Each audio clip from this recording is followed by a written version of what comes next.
Thank you again, and it is a true honor to be here at the CDC and to enjoy the company of Sepki and all of you, and thank you to people who hosted me over lunch. I was a cheap date, and it's a pleasure to give the second talk, Act 2.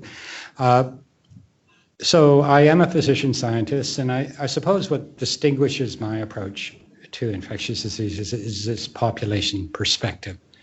And early on in my career, I understood the important opportunity that interacting epidemiology with immunology might shed on understanding of the population biology of infectious diseases. And when genomics came along about 20 years ago, it became the third leg of the stool, and I think it's enabled me to develop understanding of infectious diseases, chlamydia in particular, that might have actionable consequences. And that actionable consequence that I'll discuss today is the development of a molecularly defined vaccine for chlamydia. So why are we interested in this bug? We're interested in this bug because it has impact on human reproduction. Female infertility, ectopic pregnancy, chronic pelvic pain are the major legacies, sequelae of chlamydia infection. And in countries which have disease control programs, it's estimated by Sami Gottlieb at the WHO that 10 to 15% of individuals who have infection at the cervix have it spread to the fallopian tube. I actually think that percent might be higher, but let's assume it's 10 to 15%. Much of this spread is subclinical. And of those who have tubal infection, even when treated with antibiotics, 10 to 15% are rendered infertile. In other words, treating at the time of clinical disease does not prevent the sequelae of tubal infection. Presumably the damage has been done. So these are compounding proportions, and I'll show you what it looks like at the global level. So the WHO estimated in 2012 that there were 130 million cases of chlamydia globally. These are estimates, so I assume it's plus or minus 100%, I don't know, some large number. But of those, 68 million are estimated to occur in women. And if we use those compounding 10 to 15% proportions, this means at a global scale, 1 million women each year become infertile from chlamydia. Infertility in a kind of evolutionary way is considered premature mortality. So could you imagine an infectious disease that had the impact of 1 million deaths per year? So while we don't necessarily think of death and infertility in this way, they really are equivalent to a demographer. So it's a huge problem. And if we could do something about it, it would be a huge contribution to humanity. So like all other bacterial STDs, our concept to control is based on this understanding of finding individuals who are infected and treating them, and then finding out who their sex partners were and evaluating them. So this was made more precise by Anderson and May in their famous formula. The reproduction number is equivalent to beta CD, where beta is how contagious the pathogen is, how likely you are to spread from an infected individual to a susceptible. What is the contact rate between an infected individual and susceptibles? That's C. And how long is an infected individual infected for? That's the duration of infection. That's D. So this Seek and Treat program has two outcomes that it's seeking to achieve. The first is by finding an infected individual and treating them, you want to reduce the probability that they will develop a disease consequence, a phenotype of infection. So there's individual level benefit. But really, as public health practitioners, what we want to do is prevent transmission And what we're really doing is shortening the average duration of infection. That's important. And I think this is a true principle for the other bacterial sexually transmitted diseases. So we evaluated the outcome of this kind of program in the province of British Columbia in Canada over about a 15-year period from when I did the study between 1991 and 2003. And as you see, we had different public health interventions introduced at the whole population level, such as making chlamydia reportable, introducing free to individuals azithromycin as single-dose therapy, introducing nucleic acid testing, and then making contact tracing a province-wide responsibility. And what we saw in the early years of this program, where we show cases in blue in British Columbia, cases in Canada in red, that we were achieving control until the late 1990s. And since then, case rates have risen. I should say in the latest years, we have about 50% more cases of chlamydia now than we did at the onset of this program. So case counting has clearly risen. This little dip here, this is interesting. This is specific to the province of British Columbia. Some of you may know we had a large heterosexual outbreak of syphilis in the city of Vancouver in a core area where we treated 6,000 people, everyone who lived in that area, with azithromycin in an attempt to prevent this syphilis activity. This is one of the consequences as we knocked down chlamydia briefly. So, you know, this is strange to get a U-shaped curve. I mean, this is not, you know, what the premier of our province was looking for, and he wanted an explanation, as did I. So one of the things that we saw is that the frequency of reinfection dramatically rose over the period that was evaluated. Beginning in the late 1990s, reinfection really took off. And about 20% now of all cases that are reported annually have occurred in someone who was previously infected within the prior 12 months. So it's not just that we've had more people tested, it's really what's happening in the year following their diagnosis and treatment. And we looked at what are some of the epidemiological correlates of reinfection using Cox proportional hazards. And we found that the risk of reinfection is increasing at about 4% per year over this program. The risk was greater in younger people than older people and was higher in young women than it was in young men. So this is a strange kind of thing to be seeing. And I began to think about it because at the very same time as I was looking at these data, I was asked to review a paper that was submitted to the Journal of Infectious Diseases, which looked at the natural history of spontaneous clearance of chlamydia infection in 82 untreated women followed for up to 5 years. And what this study, this was a nested blinded study of HPV. So these were women who had chlamydia samples collected at intervals,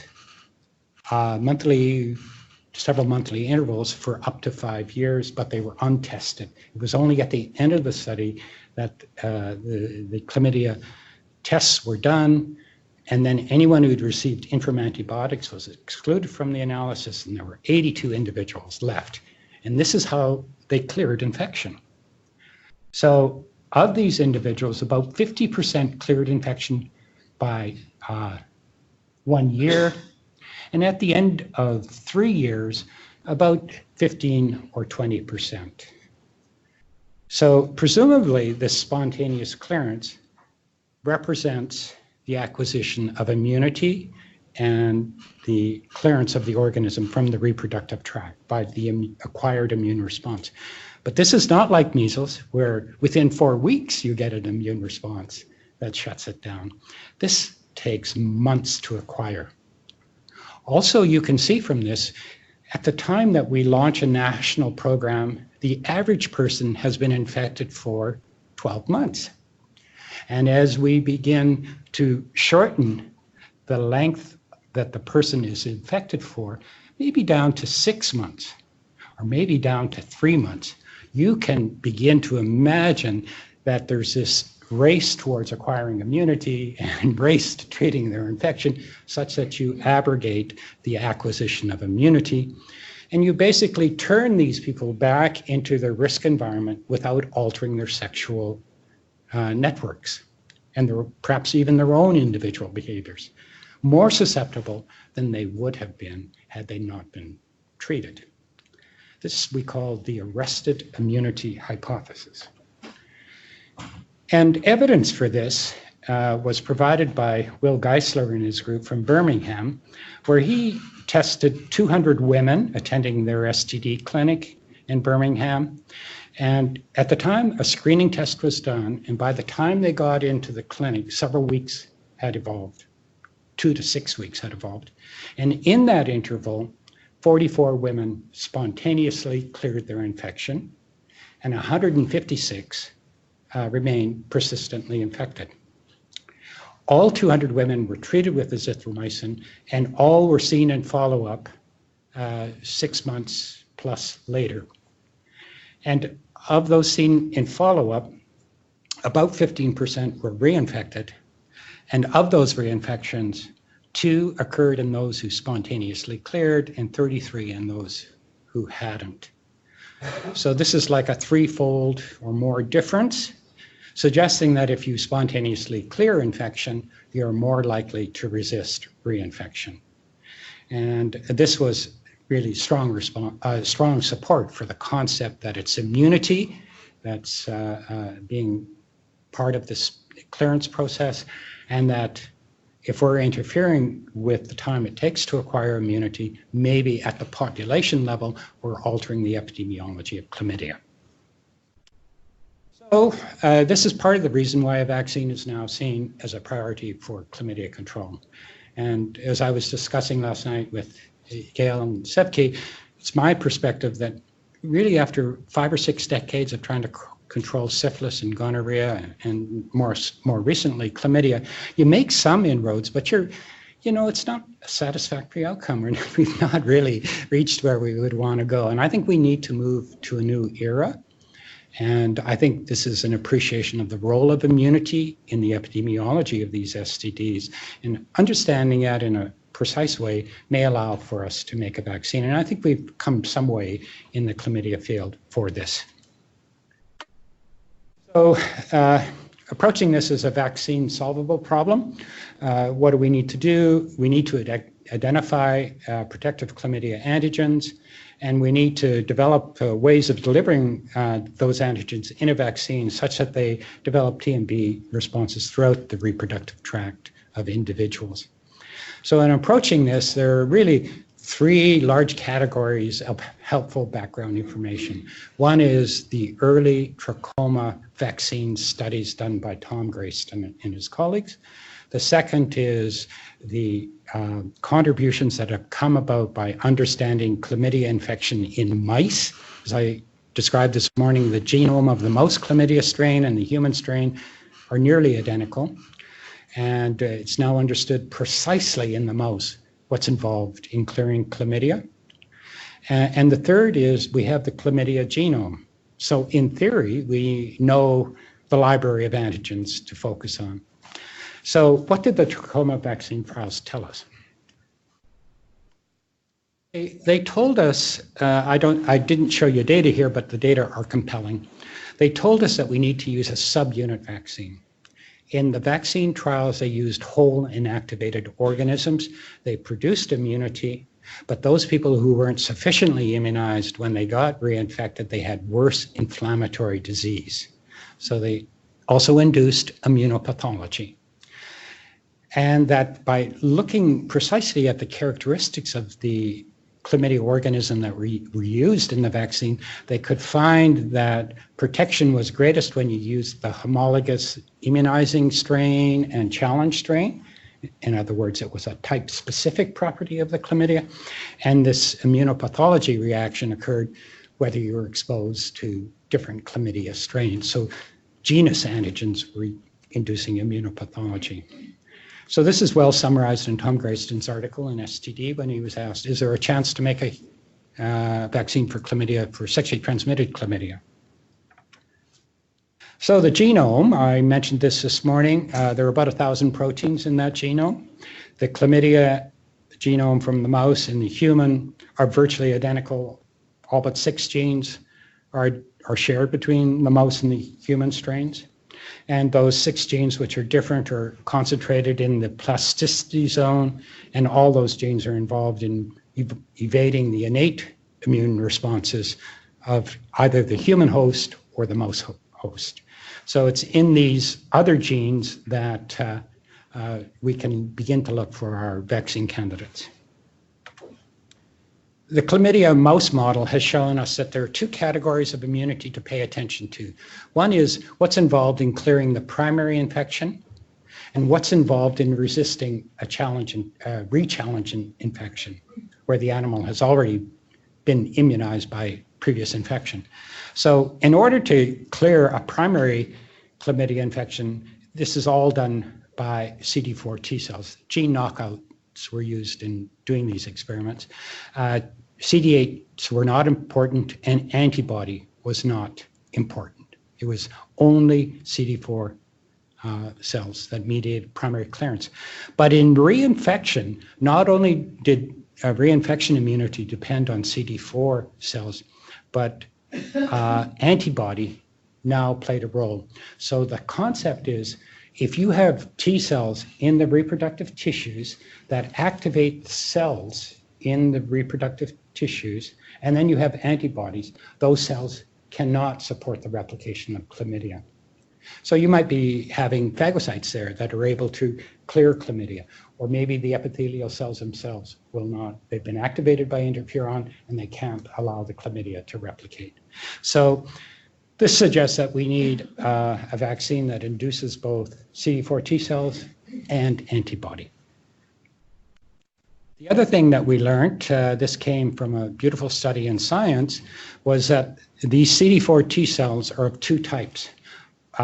During vaccination or infection, you generate these T cells in the regional lymph nodes, and they circulate, and then a subpopulation comes and homes to the mucosa of the animal and resides there, presumably for nearly the lifetime of the individual. These are tissue-resident memory T cells.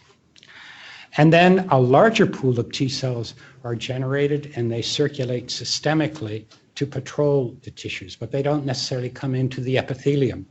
They're really patrolling mostly lymph nodes and what's in the bloodstream. These are systemic circulatory T cells. So if you're re-exposed to chlamydia, these tissue-resident memory T cells first respond. They send signals out and recruit in this larger portion of systemic T cells to come and clear infection. So this says that a vaccine is going to have to induce tissue-resident memory T cells as well as the systemic T cell population. So we have a pretty good handle on what we want to do.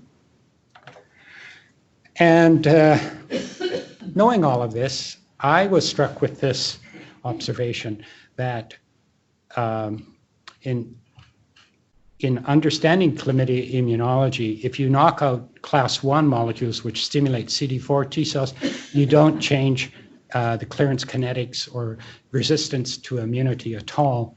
But if you knock out class 2, these animals never clear chlamydia, which suggests that if you could find the antigen that's on a class 2 molecule, you could know which antigens to use to stimulate CD4 T cells. So most of this induction of immune responses is done from antigen-presenting cells called dendritic cells, and we use these to look for antigens that are directed to developing the systemic T cell response.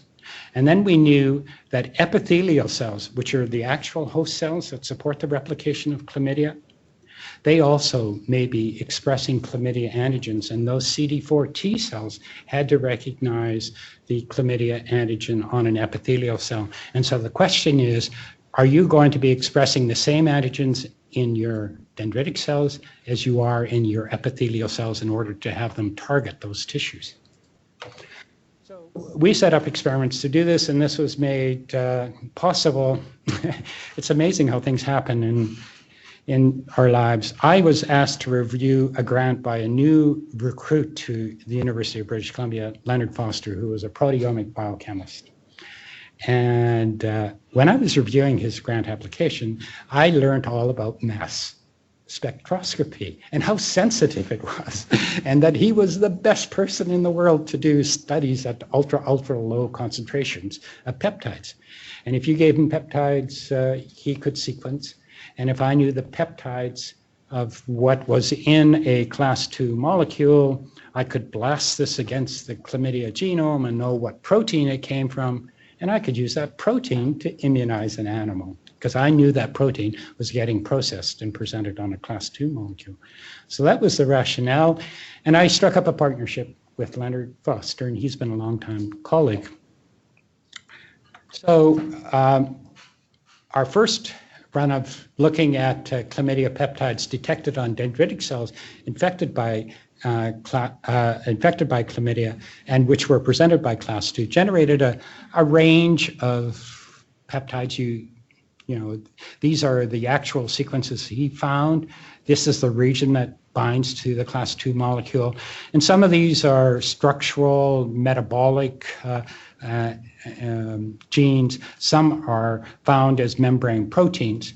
And so we've done this many times in many genetically different types of chlamydia, and we've looked at which peptides we find from cells infected with C. trachomatis, human strains of chlamydia, and C. muridarum.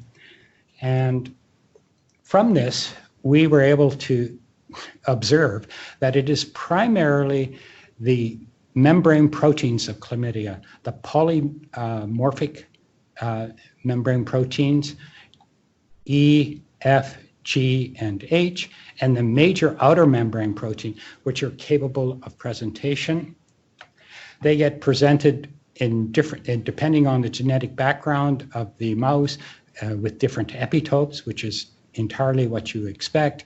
And this is a really wonderful attribute for an antigen to have, because humans are outbred, and it would mean that if we took these peptides, we took these proteins which contain these peptides and used to immunize humans, we would generate an immune response which could prove protective. So these are recombinant proteins, and we had to figure a way of delivering these proteins in a vehicle, because if you just give an animal any small little protein, most often they won't respond at all. You have to make it into a structure, and then you have to add an adjuvant. And so in our case, we used a liposome, which is positively charged, and all these proteins are highly negatively charged, so they associated with the surface of this liposome through an electrostatic interaction. And we used two different types of adjuvant. One was a modified lipopolysaccharide, MPL, and the other was a molecule, a lipoprotein from TB, which interacts with an innate sensing system. This was called TDB. And we produced a pentavalent vaccine with MOMP and the 4 polymorphic membrane proteins. And we compared, because these are recombinant proteins, they're entirely denatured. So we compared whether structure was going to be important, because we knew antibodies are likely to be important. And our comparators were using the outer membrane complex of chlamydia in its entirety, and I'll show you what that looks like, as well as the whole organism producing infection. The chlamydia outer membrane complex, this was a first generation subunit vaccine produced to immunize sheep, and it worked. And this is what the structure looks like. When you treat it with a detergent, all of the cytoplasmic proteins go away. And if you use proteomics to find out what's in the structure, you find that it's mostly composed of the major outer membrane protein and these polymorphic membrane proteins. These are present in the largest quantities, and then a variety of other smaller, rare membrane proteins are found. But the advantage of this complex is that presumably the protein is folded in its native conformation. So with these antigens, we immunized mice, and we looked at the shedding in the genital tract of mice infected with C. miraderum at day 6 and day 13 post-immunization for animals given infection with EBs, the outer membrane complex, individual outer membrane proteins, and then the pentavalent vaccine itself. And you could see that we definitely produce some degree of immunity by accelerating clearance of organism. This was the gold standard is infection immunity, which is very high in the system. Animals had all cleared infection by day 13. It was stronger in animals that were given the outer membrane complex than it was those given recombinant proteins, but it looked as if the pentavalent vaccine among our recombinant membrane protein vaccines was the best that we had. So these experiments suggest that structure is going to be important, and I'll come to this in a moment, but that our pentavalent vaccine could also be a successful vaccine candidate. We found that the cellular immune responses were highest in those given the pentavalent vaccine, actually even higher than those given the outer membrane complex, even though this produced superior immunity. And almost all of these responses were of CD4 T cells secreting multiple cytokines such as interferon gamma and TNF alpha, the dark part. So, and we know that this is the correlate of immunity, cellular correlate of immunity. The difference that we found between COMC and our recombinant vaccines was in the production of antibodies. Neutralizing antibodies were only found after infection and after immunization with the outer membrane complex, and were not present at all. So we probably want to modify this vaccine with another antigen which can induce neutralizing antibody. That is a go-forward concept. So another thing that we wanted to understand was at the epithelial cell level, which you have an infected epithelial cell and you have a T cell which got primed on a dendritic cell with an antigen. Will it recognize the antigen being expressed on the epithelial cell? That's the question. And we knew from a collaboration with Ray Johnson, who's now at Yale, that he was able to generate a CD4 T cell clone that was specific to one of these polymorphic membrane proteins, PMPG, to a specific peptide of that. And he could show that if you took oviductal epithelial cells infected with chlamydia and put in a control T lymphocyte, a non-immune one, or a clone that was specific to this polymorphic membrane protein, this peptide here, you could shut down the replication of chlamydia in that T cell by over 1,000-fold. Okay, exactly what you would be expecting, which said that this epithelial cell must be expressing this peptide, and this is a good kind of T cell to have in your body if you could get it to the mucosa. So this made us want to confirm this by taking epithelial cells, the oviductal epithelial cells, infecting them with chlamydia, harvesting the class 2 molecules, sequencing the peptides. And we were able to find on an epithelial cells over 430 different peptides. Most of these were self-peptides. A small number, 4, were derived from chlamydia proteins. This was somewhat different than what we saw in dendritic cells, where we got a much larger number of chlamydia protein hits. But the striking thing was that none of these epithelial cell expressed peptides were what we had identified in dendritic cells. So there is this mismatch between dendritic cells and epithelial cells. And I think just tying it back to that natural history of clearance, why it takes months, there may be this sort of almost lock and key. The dendritic cell is turning out T cell clones, recognizing different epitopes. And it may take a long time for it to go through the entire library before it gets a hit on one that's expressed at the epithelial cell level. And this may be why it's so long to acquire that immunity. And so it was surprising, but it did suggest to us if we took the proteins that generate these peptides and immunized with those, maybe we would produce immunity. So that brings you to where I am at the moment, which is our ongoing research has been to clone these epithelial cell antigens and use them alone or in combination with our outer membrane protein vaccine to see if we get better immunity. The second is this notion of, do we need a neutralizing antibody? Me personally, and probably industry, could never take a membrane protein and have it fold normally. So I have to look for another antigen, a water-soluble antigen, which is more likely to fold in a normal conformation. And it turns out that chlamydia on their surface, the elementary body, have these about a dozen or maybe 2 dozen spike-like needles that are present on the face that interacts with the epithelial cell, through which it injects effectors that tell that cell to engulf the chlamydia. The external portion of this, and so this is all known from the genome, so we know the sequence of all these. The external portion of this is called the needle. It's a hollow tube. And this is the outer membrane of chlamydia. This is its inner membrane. This is the cytoplasm. And through this needle, proteins are being secreted, which are interacting with proteins in the epithelial cell, telling the cell's actin system to engulf the chlamydia. So someone in Russia has already cloned this protein and put it in an adenovirus vector and shown that mice immunized with this adenovirus or the recombinant protein develop extremely high titers of neutralizing antibody.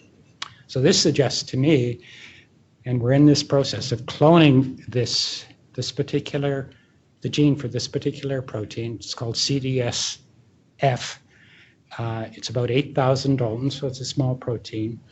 And it will fold in a natural conformation, and mixing it with our membrane protein antigens to develop both a cellular vaccine and a humoral vaccine. And then the last thing is we're using a systemic adjuvant, but we would actually like to ensure that we're eliciting mucosal immunity. And I'm struck with the retinoic acid literature that adding vitamin A to vaccines cause the antigens to induce immune responses at home to the mucosa, and wondering whether we can use retinoic acid as a supplemental adjuvant to our system. So I leave you with this, that it might be a completely rational thought process that results in a chlamydia vaccine. And Richard Feynman famously once said, "Something I cannot create, I do not understand." So if this all comes together through a simple process of deduction and experimentation, it will be a beautiful example of something that I can create, I do fully understand. So I'm very hopeful that we will be able to make a chlamydia vaccine. So thank you very much. Oh, I should conclude that these are my colleagues at UBC who work with me. This is when I still was not emeritus, but still working. And Ray Johnson at Yale, who's a wonderful person, and Leonard Foster and Queenie, who work at UBC. And they're important collaborators for me. So thank you very much. So I could take questions, or I've gone over time, or have I gone over time? No? Okay. I could take questions. Thank you.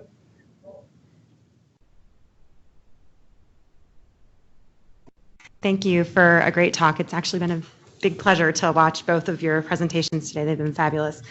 So one of my questions is primarily just implementation of this. Do you foresee in your crystal ball a chlamydia vaccine in our future? Do you think it's actually going to happen in our lifetime? And how would that be implemented on a public health scale? I know that's maybe a larger scale question than the immunology piece of it, but just wonder if you had any. Well, it's something I've thought about. I do see a chlamydia vaccine on a horizon, and as some of you know, the NIH has launched this new collaborative research cooperative agreement. In the STD field, these grants, these are called the U19 grants, are the most important basic science grants given. They allow centers to focus on specific topics. The previous one was on the microbiome. This current one that has called for applications is on making bacterial vaccines for syphilis, gonorrhea, and chlamydia. So these grants are just coming in now. The selection will be made by June of next year, and they'll go for 5 years. So within 5 years, we're going to be able to see what the most promising candidates are, because the requirement of responding to this RFA is where you take animal or basic science data and begin to test it in human beings. So we will have human information of these promising vaccine candidates in a preclinical way, which can be used to encourage the manufacture of the most promising vaccines and set us up for phase 1 and 2 trials, and ultimately phase 3. I do see a chlamydia vaccine within, I'm going to guess, a decade. I do see the rollout actually being much like HPV. It'll probably be a partner vaccine targeting the preservation of fertility, the prevention of infertility, and probably grade 6 girls initially, and then an expansion to boys and girls later on. Interestingly, if a chlamydia vaccine came along today and it was priced at an HPV vaccine, the group here at CDC has already demonstrated it has met the cost effectiveness criterion that the HPV vaccine initially met. So it would be at least as cost effective. So I'm pretty upbeat on that. Thank you. Another wonderful talk. I have 2 questions. Sure. One is, to my simple mind, when I listen to your arrested immunity hypothesis, I start thinking, are we doing damage through our screening programs? Should we be having a demonstration project someplace where we are not doing screening, or we are doing less screening or something of that sort? I mean, I can't help but think like that, even though I have been brainwashed into we screen, the more the better, frequenter the better, etc. And my second question is, given all this complexity in the immune system, are there no downsides to vaccines, as we are led to believe? Okay, the first in your part, view. Yeah, the first part. I was terribly concerned when these observations were first coming about, which is why I went and looked, what is the impact of our program in British Columbia on PID and ectopic pregnancy rates? And in Canada in general, in our province, my province in British Columbia in particular, we have about a little over 4 million people. We know every medical diagnosis that's made because physicians are paid by diagnosis. Okay, you send in a billing if you do a coding, and you're reimbursed. So we have access to, all of these disease databases, and the BC CDC essentially provides all chlamydia tests and provides the drugs free of charge. So we know who's being tested and who's treated, and we know the disease rates. And we saw over the era of the chlamydia control program a dramatic decline in PID, 80% decline. It's amazing, truly amazing. Ectopic pregnancy was more modest, but still significant. And I think this, in my mind, raised a really profound question, because I think it's the difference between, the sequelae and infection. It's the difference between incidence and prevalence.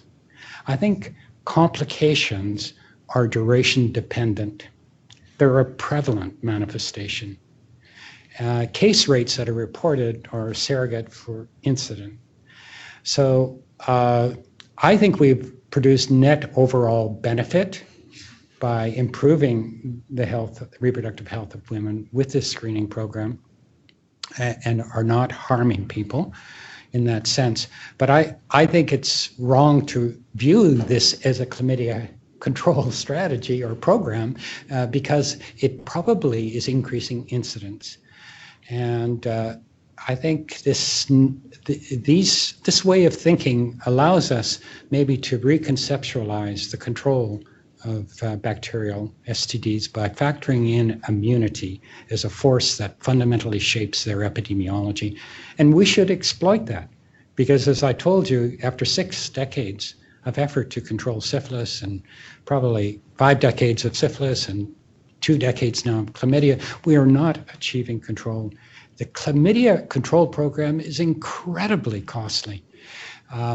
You had nearly 2 million infections identified last year, but you would have had to do, I'm just going to guess, probably on the order of 200 million tests. Each test is $25 or more. So you can see you're spending billions of dollars to screen. A vaccine would be significantly cheaper, and I think would give us effects both on incidence and prevalence, and would be the way to go. And of course, most of the world can't afford screening for chlamydia anyway. There's just no infrastructure to support it. So it would be, on a global scale, the right strategy. With respect to, do vaccines do harm? Or could we possibly know in the short period of time we study their effects? I don't think at a biochemical level. When you have chlamydia come into your body, I'm going to guess 300 of those proteins are interacting with your immune system. Many more than ever be found in a vaccine. So we are being challenged with multiple antigens through infection all the time. It's part of our normal response. But as I was alluding to this morning, there's this concept that as we lower the overall risk for infectious disease and perhaps alter our microbiome, we're changing the balance in terms of the benefits that our defense systems give us to the risks of the side effects of having a defense system, like allergy and autoimmunity. We're having this kind of yin and yang effect. I don't think we should stop immunizing, but I think we need to factor that into our thinking. And I think if we are to have an effect, it might be found more in that arena than the individual biochemical processes that we're triggering through our vaccination. Thank you. Thanks. This was great, both talks. I was really drawn to the graph that you showed in the beginning of your presentation of the rates of chlamydia in British Columbia and Canada, and that little blip that was associated with the syphilis epidemic where you did mass treatment. And it looked like in the following year that the rates of chlamydia had sort of gone back up to exactly where you would expect. So I'm wondering if you had any thoughts about what that says about mass treatment and treatment of chlamydia as a whole. Is that really the way that we're going to make any headway in reducing population prevalence? Well, it's worked for trachoma, surprising to me. I don't know. I think you'd have to treat too many people, and no, I don't think it's a viable strategy. And plus, these are co-evolving systems. So, it's true chlamydia has not evolved drug resistance, but it's not impossible because in pigs, it's developed drug resistance.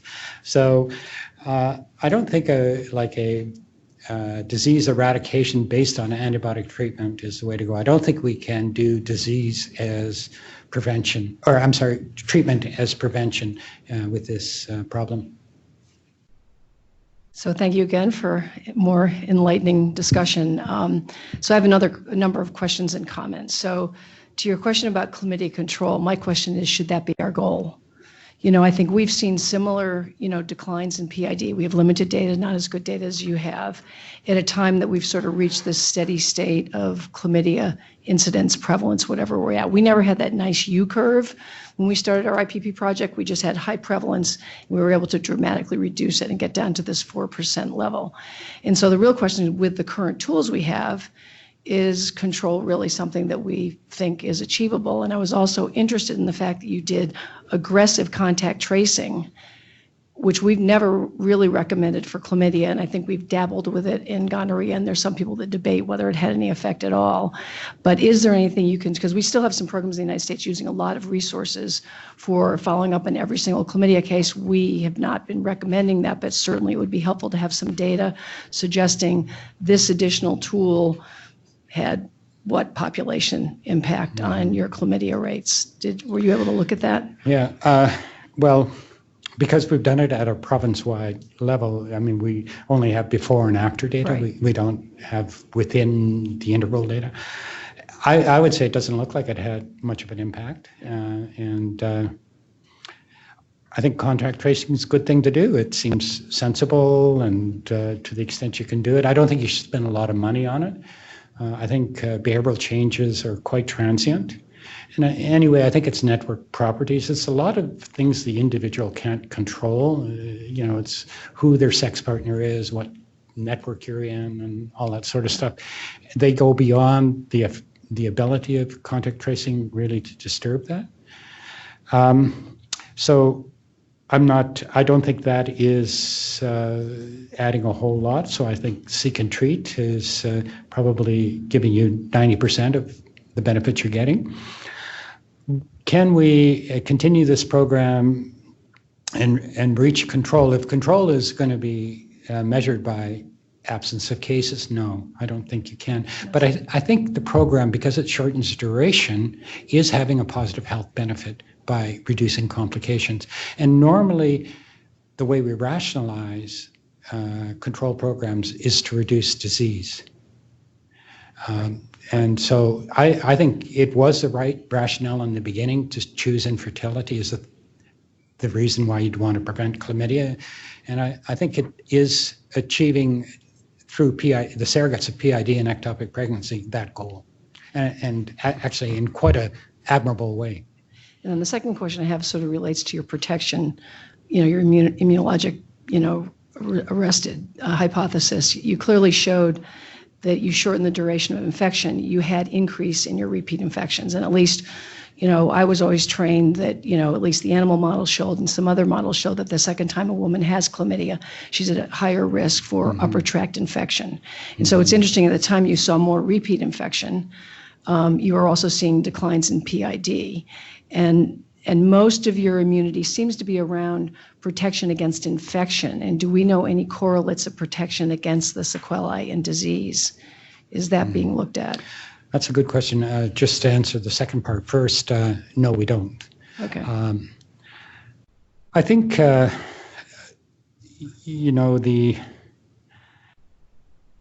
notion that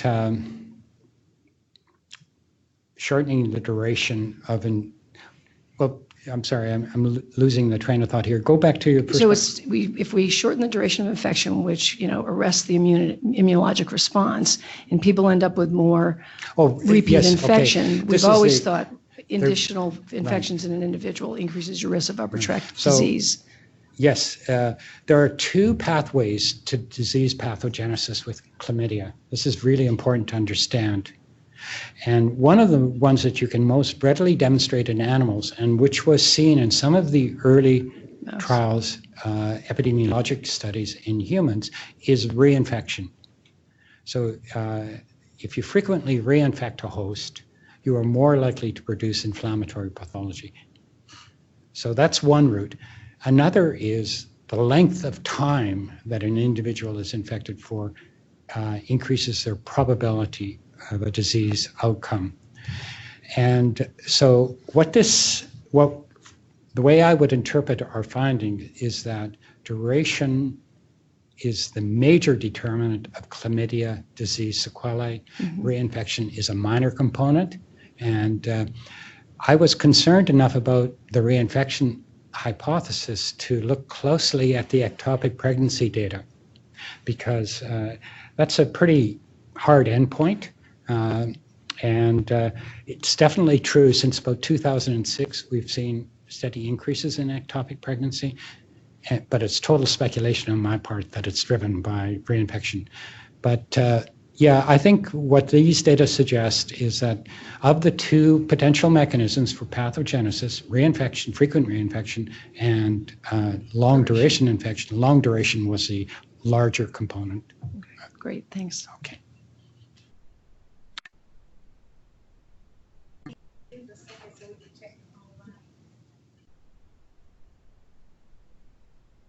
Does anyone on the phone have any questions?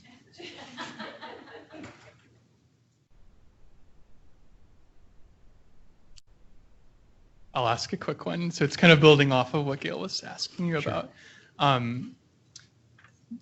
We're considering other types of vaccines. So a therapeutic vaccine that you might still acquire infection, but maybe reduce the likelihood of adverse sequelae. Along those lines, what is known about the molecular epidemiology for, as it relates to tubal infection and other really bad sequelae? Like you were just saying, if all bugs are equal, it's all about duration. But if some bugs are worse than others because of genomic factors, maybe it's really useful to invest contact tracing dollars when we find an alert case that's like, oh, this is a really bad one. What is known about the molecular epi there? How it's been looked at is by serotyping the organism.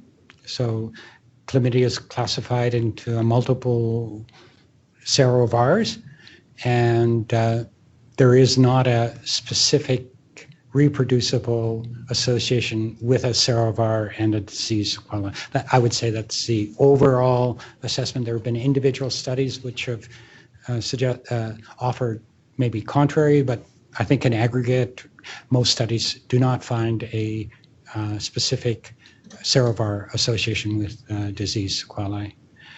So, and your first one again? Well, and I think that answers it, but I guess that's the level of resolution that people have looked at it in the past, is at the serovar level. There's no finer grain resolution.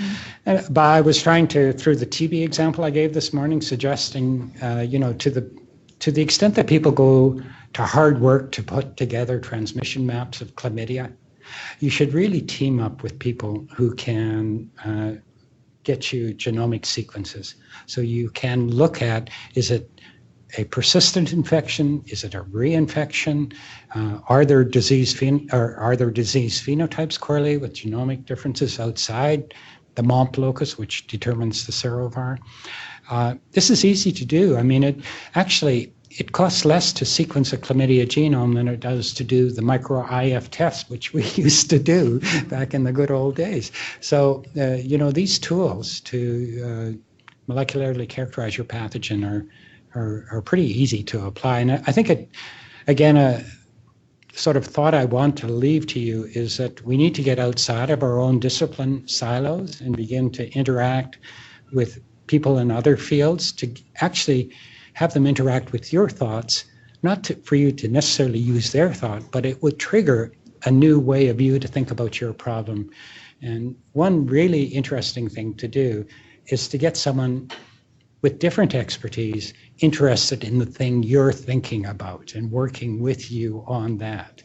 And that's how we can grow what we do and what we know.